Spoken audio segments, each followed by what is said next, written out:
Good question. Very good question. So, what was the belief that served me the most, the beliefs that did not serve me on this journey for YouTube, success, leadership, influence? Okay, there's a few. So, number one, I was just trying to help younger Hamza.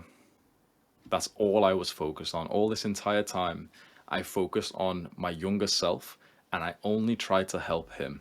Every time that I tried to help other people, it cost me. It was the wrong move. Every time that I've realigned myself to thinking about my younger self and just make videos for him, talk to him and pretend I'm speaking to him when the camera's on, when I'm scripting videos, when I'm writing something, whatever it is, when I think of just one person, it makes it so much better.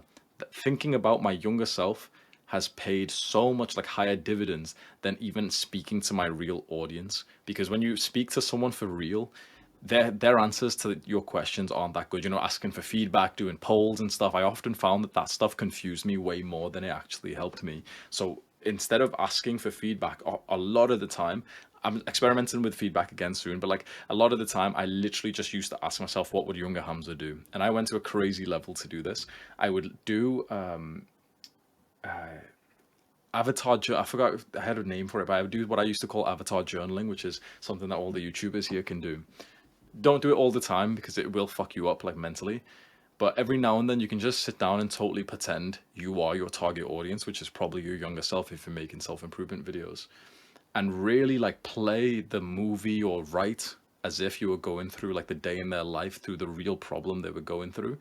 So I would do this and literally like sometimes burst out crying. I would do this and feel like the same heartbreak that I'd felt a year ago. I would do this and feel the social isolation, the friends who bullied me, the people who were racist to me, and all those, the agitation of the bad habit that you keep relapsing to. So it's almost like a form of self-harm, but it's very fucking good at getting ideas for YouTube videos. So I went to like an extreme level there. So that was one major one. Think about your younger self.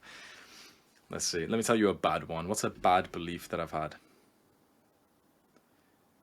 For a very long time, I believed that selling was a bad thing. I've spoken a lot about this. I think you might have seen like since I've made it on a school, but I just from like the few comments that every now and then you'd get if you sell a product, people will just automatically call you a scammer these days, even if they've not even bought the product, if they've not even seen what it is. It's just some people will comment that, and that really scared me from actually selling. And so it meant that I wasn't able to fulfill like the real genuine desire that I had to be an entrepreneur, which kind of whittled my personality, like my purpose as a man, and caused a lot of overthinking. It caused business problems. I'm borrowing money from my sister when I've got 1.5 million subscribers, which is just fucking sad when you think about how many people, when I was in Dubai like 6 months ago, how many people around the world loved me, and like my business was literally broke because I was refusing to like create a product, and so many businessmen literally giving me advice. I didn't listen to any of them, thinking, no, but this is the purposeful thing, like I'm just going to give everything away for free, I'm not going to sell anything. It was when I formed the belief that it's actually more purposeful for you to sell products, because think about how much extra work I'm doing, how much extra I'm helping everyone who's here right now. I wouldn't be doing this for free, right? Let's just be honest. If you're a small YouTuber, you got loads of time, maybe you'll do a free call or something. But you do a lot more when you get paid for it. Capitalism's actually like a pretty sick system. As much as we want to say that, oh, it's bad or something, it is the truth. So fucking leverage that shit. So that was a big belief that held me back, was thinking that I was in some way a bad person, or that I should feel negative towards monetizing my channel and my work, because I thought that was like taking away from my purpose. I now have the new belief, which is serving me, which is that being an entrepreneur, selling products, actually adds to my service, because the people who have got money get more of my help. The people who don't have money still get the YouTube videos as always anyway. So it's just a net positive for literally everyone. Old guys the guys who can't afford the products still get the same YouTube videos.